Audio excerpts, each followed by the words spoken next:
श्री राम जय राम जय जय राम।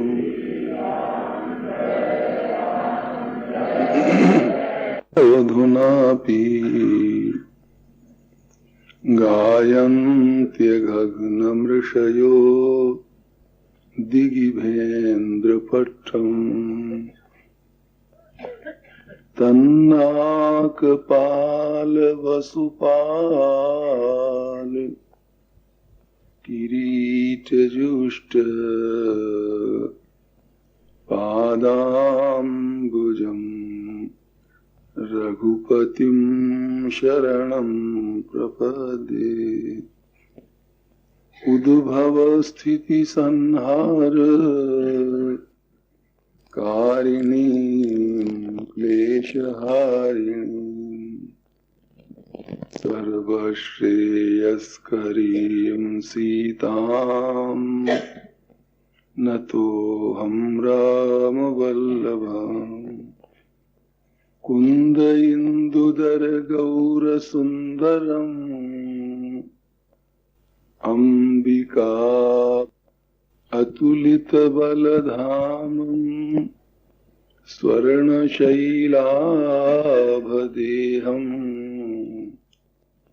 धनुजवन कृशानुम् ज्ञानिनामग्रगण्यम् सकल गुण निधानम् वानराणामधीशम् रघुपति प्रिय भक्तम् वातजातम् नमामि। श्री गुरु चरण सरोज रज निज मन मुकुर सुधारि बरनौ रघुबर विमल जश जोदायक फलचारि।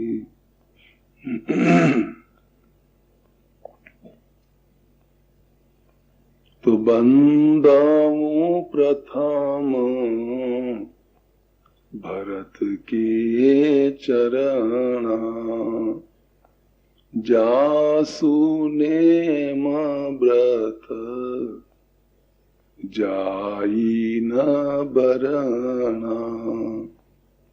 राम चरण पंकज मन जासु लुब्ध मधुपैव तजहि न पासु। आदरणीय माता बहन और भाइयों, भगवान की कृपा के फलस्वरूप हमें और आपको कुछ दिनों के बाद पुनः यहाँ पर बैठकर भगवान की परमार्थ की चर्चा करने का और सुनने का सौभाग्य मिला। तो उसका हम और आप कायदे से सदुपयोग करें। एक बात ये सोचो कि यदि कोई भगवान की तरफ न चले तो उससे हानि क्या है? कभी कुछ सोचा आप लोगों ने कि यदि भगवान की तरफ आप न चले तो क्या हर्ज है? हम तो समझते हैं, शायद कोई बिरले ऐसा सोचते होंगे, अन्यथा लोग ज्यादा सोचते नहीं। हर्जा उठा रहे हैं, नुकसान उठा रहे हैं, पर ऐसा कुछ सोच नहीं पा रहे हैं। भगवान की बनाई हुई विचित्र माया के चक्कर में पड़े हुए नुकसान उठा रहे हैं, समय का नाश कर रहे हैं, मिलता जुलता कुछ नहीं, पर फिर भी भगवान की तरफ न चले तो क्या नुकसान है, इस बात को सही सही हृदयंगम नहीं कर पा रहे। या यूं कह लो, भगवान की तरफ हम क्यों चलें? कोई कहे कि हम क्यों चलें भगवान की तरफ, तो भाइयों इसके ओट में एक बात, माताएं आप लोग ध्यान देना, बात ये है कि जो जहां पर दुनियादारी के काम कर रहे हो, क्या इन कामों के करने से मन में कमी का अनुभव होना बंद हो गया? किसी आपके मन में कमी का अनुभव तो नहीं होता? माता है तुम भी सोचो, भाई लोग सोचे, कभी ऐसा महसूस होता है कि हमारे में तो बहुत कमी है, कुछ हमारा खो गया है? ऐसा कुछ अनुभव होता है कि नहीं होता? कमी का अनुभव आप सब अपने अपने को देखें। तो हम तो समझते हैं सभी ये कहोगे, अगर सही ईमानदारी से अपने को झांकोगे तो, कि कमी का अनुभव मेरा तो रात दिन भीतर बना रहता, ये चाहिए ये चाहिए ये चाहिए ये चाहिए ये चाहिए। और ये भी साथ साथ आप सोच सकते हो, जिन बातों को कभी आप चाहते थे, जिनके बिना आप दुखी रहते थे, वो चीजें वो बातें मिल भी गई आपको। जिनके लिए पहले मन में कमी का अनुभव होता रहा, वो बातें कल्पना करिए आप में से कईयों को मिल भी गई। तो मिल गई तो क्या अब कमी का अनुभव नहीं रहा आपके अंदर? आप लोगों का कैसा विचार है, कैसा अनुभव है? जिन चीजों को कभी आप चाहते थे, ये मिल जाए तो बड़ा अच्छा, ये मिल जाए तो बड़ा अच्छा, वो चीजें मिल गई, तो क्या अब कमी का अनुभव आपको नहीं होता है? होता है कमी का अनुभव। कमी का अनुभव सबको हो रहा है। इसलिए जैसी मौज, जैसा आनंद जीवन में चाहिए था, वो मौज वो आनंद मिल नहीं पा रहा। ऐसा लगता है कहां से क्या कर डालें, कैसे मौज मिल जाए, आनंद मिल जाए। तो इसका कभी कारण आप सोचो। तो कारण ये है कि हमारा आपका सबका मन रात दिन सुख चाह रहा है।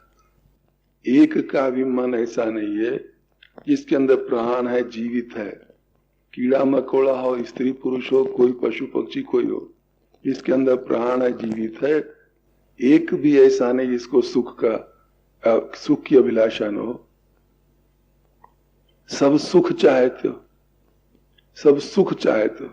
जैसा सुख चाहते हो वैसा सुख न मिल पाने के कारण भीतर से ही अभाव की वेदना खटकती कि मानो कुछ खो गया, हम पाए नहीं, हम पाए नहीं।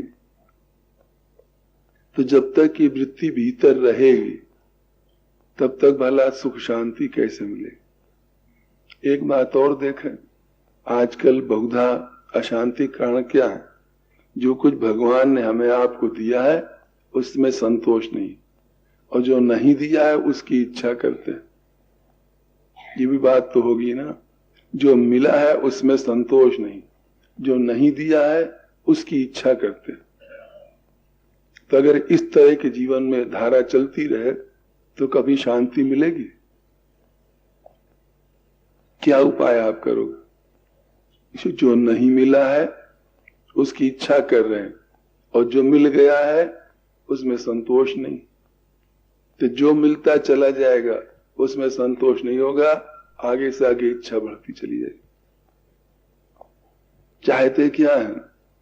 खूब कस के पैसा मिले, धन संपत्ति मिले, वैभव मिले, बड़ा पद मिले, शरीर मिले बढ़िया सुंदर, अच्छी पत्नी मिले, अच्छा पति मिले, मकान जायदाद खूब मिले अच्छी। ये प्राय लोगों की कामनाएं होती, इच्छाएं होती। पर ये कभी सोचा कि जिनके पास ये चीजें हैं, ऐसा तो दुनिया में नहीं है कि चीजें न मिली हो। ऐसे भी लोग मिले जिनको ये चीजें मिल गई। भले आपको ऐसी नहीं मिली, पर कईयों को करोड़ों रुपया की प्रॉपर्टी मिल गई, करोड़ों रुपया मिल गए, मील चल रहे, कहीं कुछ हो रहा है, पैसा मिल गए खूब से। आप इच्छा करते रहे, नहीं मिला। तो ये कभी नहीं सोचते कि हम इच्छा करते रहे, नहीं मिला, पर जो पाया हुआ है, जिसको ये चीजें मिल गई, करोड़ रुपया मिल गए, क्या वो अपने जीवन को सफल अनुभव कर रहा है? माताएं समझ बात आती कि नहीं? करोड़ रुपया जिसको मिल गए, आप चाहते रहे नहीं मिले, पर जिसको मिल गए वो अपने जीवन को भरपूर मानता है क्या? ये खूब मिलजुल के देख लो। जिन लोगों के पास पैसा ज्यादा हो उनसे कहो भैया हमारे तो कम तुम्हारे ज्यादा है, तो तुम हमसे ज्यादा सुखी होगे। अगर वो सच सच बताएगा तो शायद यही कहेगा कि तू चुप रहा, तू हमसे हजारों गुना अच्छा है, बढ़िया है। तो देखो जिन चीजों को चाहते हो तो चीजें कईयों को मिली, ऐसा नहीं कि दुनिया में न मिली। कोई चाहते सुंदर पत्नी मिले, बहुतों को मिली होगी सुंदर की नहीं। जिसे आप कहे तो ऐसा सुंदर होता है, ऐसी सुंदर होती है, बहुतों को मिली होगी। तो जिनको मिली है उनसे मिल के पूछो तुमको तो संतोष है कि नहीं। वो क्या कहेगा, उस पत्नी को पाकर के भी अपने जीवन को सफल अनुभव नहीं कर रहा। बहुत माता बहनों सोचे अपनी बात, कोई सोचे फला तरह का पति मिलता तो बड़ा अच्छा होता। तो दुनिया में कई ऐसी माताएं जिनको उस प्रकार का पति मिला हुआ है। पति तो उस प्रकार का मिल गया, पर जिस माई को मिला है वो पति, उस माई से पूछो तेरा जीवन सफल है क्या। अब तो कोई खटपट नहीं, कोई अभाव तो नहीं, कोई कमी का अनुभव तो नहीं। तो भाइयों आपको क्या मालूम होगा, अगर ठीक ठीक अध्ययन करोगे तो आप यही अनुभव करोगे कि सच में मन के अनुकूल पैसा मिल गया, जिसे मन के अनुकूल स्त्री आदि पति आदि मिल गया, मन के अनुकूल और शरीर आदि मिल गया, पर इन सब को पा करके भी संतोष किसी को नहीं। इन सब को पा करके भी जिसे कोई समझे क्या कि हमारा आज तो सारे विश्व में सबसे बड़ा धनी किसको कह सकते हो। सारे विश्व में सबसे बड़ा धनी किसको माना जा सकता है। हम तो समझते जो धनी देश का मालिक हो, सबसे बड़े धनी देश का जो मालिक हो वही सबसे बड़ा धनी होगा। इस नाते यदि आप लोग तो कह सकते हो अमेरिका का राष्ट्रपति भाई सबसे बड़ा धनी, कितना संपन्न अमेरिका उसका राष्ट्रपति। कोई सोचे कि राष्ट्रपति है इतना वैभव का संपन्न राष्ट्र का स्वामी, वो तो बड़ी मौज में होगा। उससे मिलकर के पूछो तो अपने जीवन में कई प्रकार की कमियों का अनुभव कर रहा है, अपने जीवन को असफल महसूस कर रहा है कि हमारा जीवन सफल नहीं। ऐसा आपको लगेगा कि नहीं भाइयों, विचार करके देखो, मिल लो उससे जाकर के। बुश है कौन है आजकल राष्ट्रपति, उससे कोई मिलकर देख लो भाई, तुम तो अरबों खरबों मालूम कितनी कितनी प्रॉपर्टी का देश, उस देश के तुम मालिक हो, तुमको तो मौज मिल गई होगी। वरना तो क्या कभी ऐसा सोच करके कोई डिसीजन मन में लेते हैं आप, कोई विचार करते हैं कभी। वरना प्रमाद में आलस में भेड़िया दसान के तरीके जैसे अंधे के पीछे अंधा चलता है, दुनिया सारी भगदौड़ मचाई हुई। अगर अनुभव करे, टिक करके सोचे कि जिन चीजों को जो पाए उनको शांति नहीं है, तो हमको मिलकर के शांति कैसे होगी। तो ये जो कमी है, ये जो टीस है, ये जो भीतर से हुक उठती है, इसको ही पूरा करने के लिए दुनिया में, इसको ही समाप्त करने के लिए दुनिया में कोई दूसरा अन्य साधन नहीं। तब झकमार करके हमें अंत में दुनिया बनाने वाले की शरण में जाना पड़ता है, क्योंकि दुनिया के रहते हुए भी दुनिया हमें आपको सुखी नहीं कर सकती कि कर सकती। हम तो समझते इतनी बड़ी दुनिया है, सारी दुनिया मिलकर के आप में से कुर्ज के रहने वाले एक भाई को भी सुखी नहीं कर सकती। और तो जाने दो, सारी दुनिया के लोग मिलकर के चाहे कि कुर्ज के एक आदमी को हम बिल्कुल सुखी बना देंगे, तो हम कहते बिल्कुल नहीं बना पाएंगे। कहो कैसे? इस तरह से मान लो कुर्ज में कदाचित कोई ऐसा भाई हो जो जन्म से अंधा हो, जन्म से अंधा है, और उसके ऑपरेशन से या नई आंख लगाने से भी अब ज्योति कुछ आने वाली नहीं, ऐसा व्यक्ति यदि है कोई, और वो कहता है कि हमें दिखा दो गांव कैसा है, तब मौज आए हमको, हमें दिखा दे सब दुनिया कैसी बनी, कोई दिखा दो हमें माई के लाल, तब हम सुखी होंगे।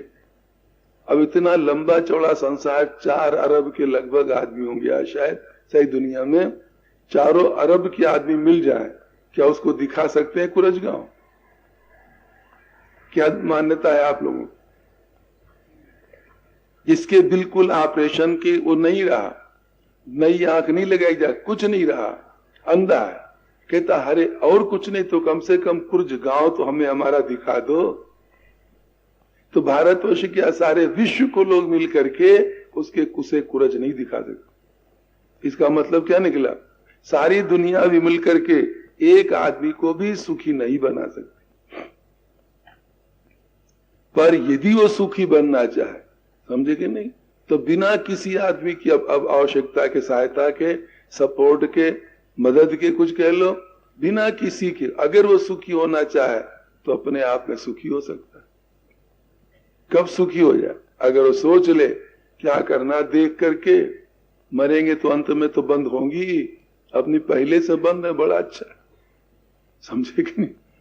अपन पहले से बंद, एक दिन तो बंद होंगी। अगर ऐसा संतोष जाए तो कोई संत थे बड़े अच्छे, राजस्थान में हुए, रज्जब जी महाराज, कहीं जा रहे थे, भजन करते मौज में, रास्ते में कोई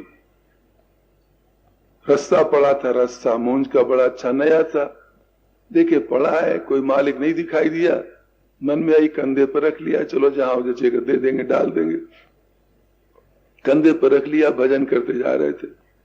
भजन में मन लगा, रास्ता कंधे पर से बीच में कहीं खसक करके गिर गया।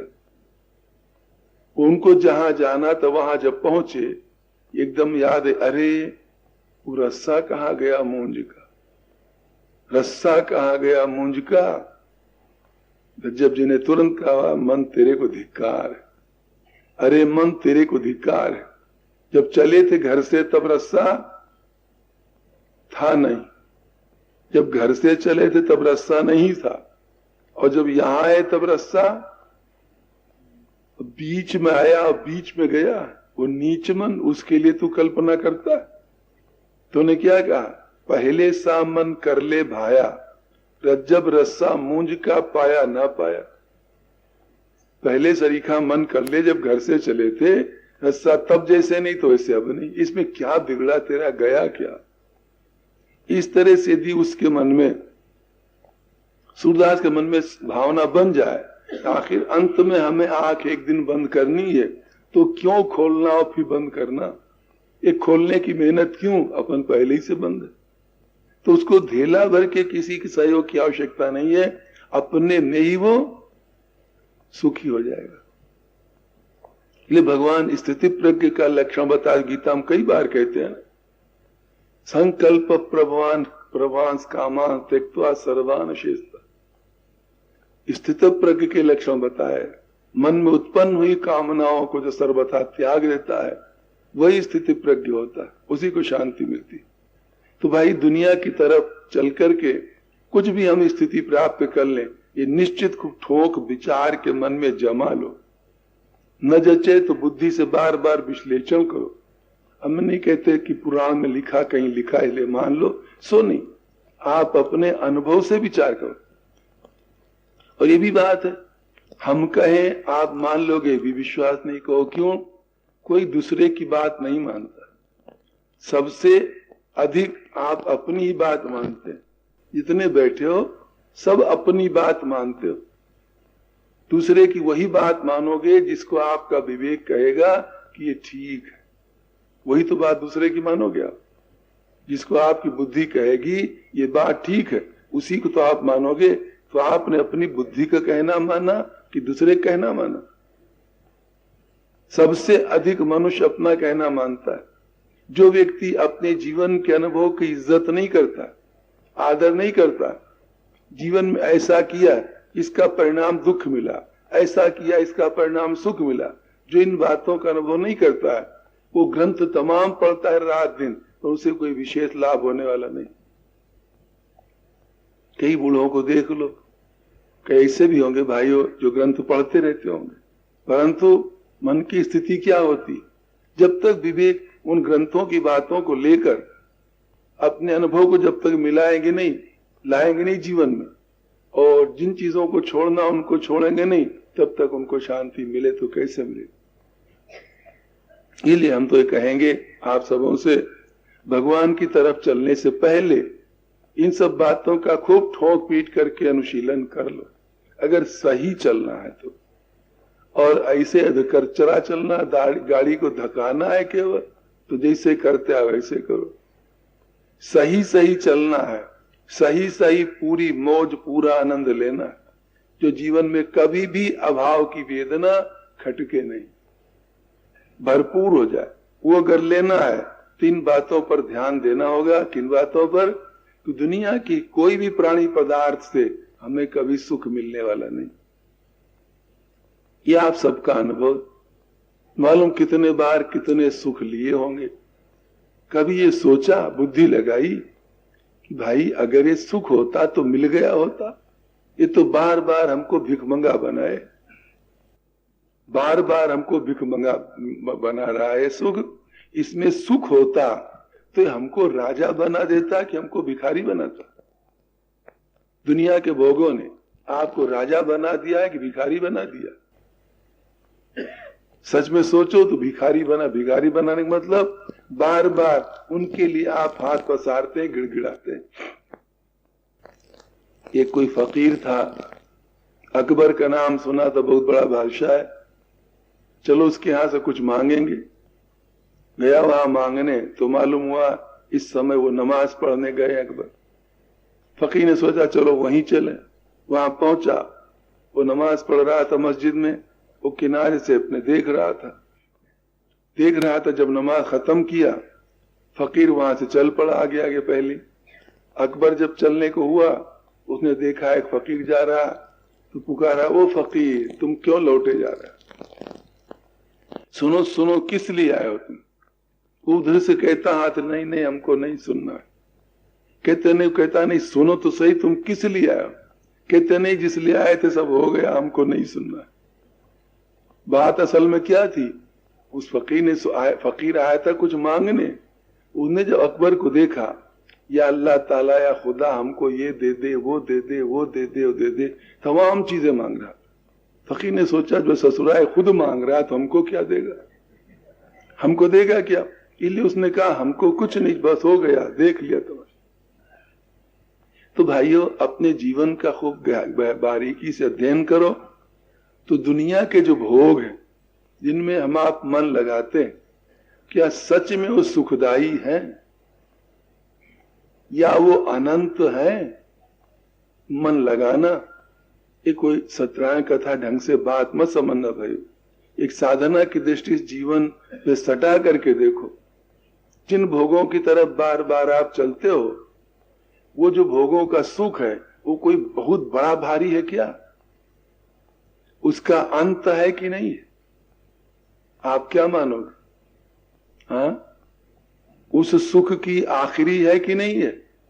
दुनिया का कोई सुख ले लो, अच्छा उस सुख की शुरुआत है कि नहीं है? प्रारंभ है उस सुख का कि नहीं है? दुनिया के सुख कहते हैं, भगवान श्याम तो ने क्या कहा? आद्यंतवंत कौन्तेय, आदि और अंत वाले, जिनकी शुरुआत और अंत है, न तेषु रमते बुधा, बुद्धिमान पुरुष उनमें नहीं रमण करते। मूर्ख जो है, उल्टा अर्थ लगाओ तो मूर्ख है वही उसके पीछे पड़ते। जो विषया संतन तजी मूढ़ता ही लपटा, जिन विषयों को संत जन विवेकी जनों ने विचार करके छोड़ दिया, मूर्ख लोग उन्हीं विषयों के पीछे पड़े। कैसे? ज्यो नर डारत बमन करी, जैसे मनुष्य कहीं उल्टी कर देता है तो वो तो वहां कुल्ला भी नहीं करना चाहता, उल्टी करने वाला अपनी उल्टी गंदी लगने लगती, बार बार देखने का मन नहीं करता। तो ज्यो नर डारत बमन करी, पर एक ऐसा है जिसको मिल जाए तो बड़ी मौज आ जाती। कुत्ता को अगर मिल जाए तो, कुत्ता को मिल जाए तो देखो, तो जो विषया संतन तजी मूढ़ता ही ललचा, जो नर डारत बमन करी श्वान स्वाद सोका, कुत्ता बड़े स्वाद से जाके खाता है। तो ये विषय कैसे हैं? आदि और अंत वाले। और जो आदि अंत वाला है, जिसकी आदि जिसका अंत होता है ना, वो चीज होते हुए भी है नहीं वास्तव। क्योंकि भगवान ने गीता में कहा ना सतो विद्यते भाव और ना भाव विद्यते सता। अर्जुन, जो चीज है वो हमेशा है, कोई समय ऐसा नहीं जो वो न हो, हर समय। और जो नहीं है वो किसी समय नहीं, किसी समय नहीं। ये बड़ा विचित्र सा लगेगा। देखो, जब विचार करने चलो, गोसाई जी ने कहा अनविचार रमणीक सदा संसार भयंकर भारी। बिना विचारे बड़ा सुंदर लगता है, बड़ा भयानक, बड़ा वो लगता है। और विचार करके देखो तो कुछ नहीं, विचार करके देखो तो कुछ नहीं। तो जैसे जैसा भोगों को सुख प्रतीत होता है, भगवान कहने का मतलब वास्तव वहां होता तब तो मिल जाता, वो है नहीं, केवल वहम वहम है, वहम वहम है। या यूं कह दो, उस भोग के उस सुख को लेने की जो मन में कामना उत्पन्न हुई, इच्छा उत्पन्न हुई, जब उसको लेते हो आप, उस समय वो इच्छा खत्म होने लगती है। इसी के कहते हो बड़ा अच्छा लगा, मौज आ गई। उसकी लेने की जो इच्छा थी, मिलने पर, लेने पर वो इच्छा केवल खत्म होती कि और कुछ होता है। अगर इच्छा बनी रहे तो सुख महसूस करोगे? तो महसूस नहीं होगा।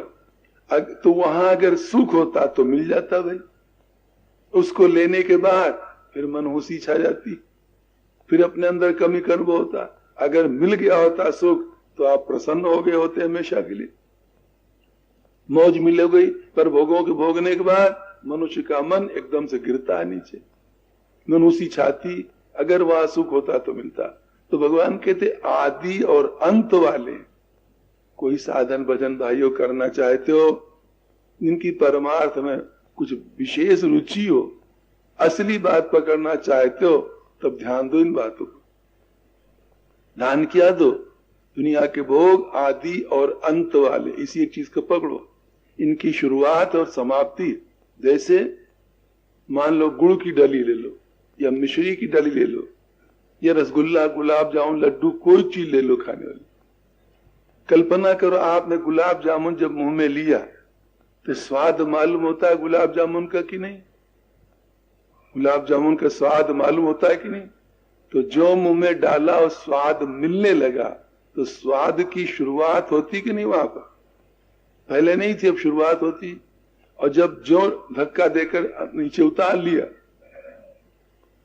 गला में नीचे उतार लिया, तो वो जो गुलाब जामुन को स्वाद मिल रहा था खत्म हो गया कि नहीं? तो गुलाब जामुन का स्वाद शुरुआत वाला और आखिर वाला दोनों है कि नहीं? वो ये दोनों भाव उसमें है कि नहीं है? दुनिया के जो भोग है, जब लेने चलते हो पहले शुरुआत, हाँ ये शुरुआत है और ये समाप्ति हो गई। तो उसकी शुरुआत और समाप्ति के बीच का जो पीरियड है, टाइम है, उसको जरा नापो तो कितना लंबा चौड़ा है। कभी विचार किया भाइयों, कितना लंबा चौड़ा वो सुख महसूस होने का समय, कितना लंबा चौड़ा? कुछ नहीं लगे, कुछ नहीं लगे। पर होता क्या है, एक बार उस चक्कर में पड़ जाने के बाद मनुष्य की आदत बन जाती है, तो बार बार बार बार उसी को रिपीट करता, पृष्ठ पोषण करता। ये नहीं सोच पाता है कि वही है जो पहले बार लिया था, ये वही, कोई दूसरा नहीं है, कुछ नहीं है, ये वही केवल है। वरना उसको लगता है कि तो कोई समुद्र भरा है सुख का, आगे कूद जाएंगे, डूब जाएंगे तो बड़ी मौज मिल जाएगी, बड़ा, और है कुछ नहीं, इतना पहले बार देखा वो, इसके अलावा कुछ नहीं। न कोई इंद्रियां नहीं हो गई, न आप कोई नहीं हो गए, न कुछ। इसलिए भगवान ने कहा आद्यंत वंता कौन्तेय न तेषु रमते बुधा। इनके आदि अंत को समझ करके बुद्धिमान जन इनमें रमण नहीं करते। तो भाइयों, इस दृष्टि से आप चलो परमार्थ की तरफ कि दुनिया के जितने भोग हैं, ये जो सुख आप चाहते हो सब, वो सुख तीन काल में कभी नहीं दे सकते। अब वो सुख मिल सकता है इसी मानव शरीर में, कैसे? परमात्मा की तरफ चलने पर। जीवन में विश्राम चाहिए कि नहीं चाहिए? प्रेम चाहिए कि नहीं चाहिए? स्वतंत्रता, स्वाधीनता चाहिए कि नहीं चाहिए? ये जीवन में चाहिए आप। प्रेम के भूखे हो सब, प्यार मिल जाए, स्नेह में मन हर समय डूबा रहे, ये जीवन की भूख है। विश्राम की भूख है, कर्म करते करते अंत में विश्राम चाहता है कि नहीं मनुष्य? सारा जीवन कुछ खप खपा करके अंत में इच्छा के अब तो भाई आराम करें, विश्राम करें, ये होता है ना। और सब कर करा के अब तो पराधीनता के जाल में नहीं पड़ेंगे, अब तो कामनाओं की पराधीनता के चक्कर में नहीं पड़ेंगे। ये तीनों बातें कब होंगी? जब परमात्मा की तरफ मनुष्य चले, तब जाकर के बात। जो लोग चले सही सही वो सब कहते हैं कि हमारे को शांति मिल गई। गोसाई जी ने रामायण की जब रचना की है, अंत में आखिरी छंद में आती बातें कि नहीं आती? उन्होंने क्या कहा?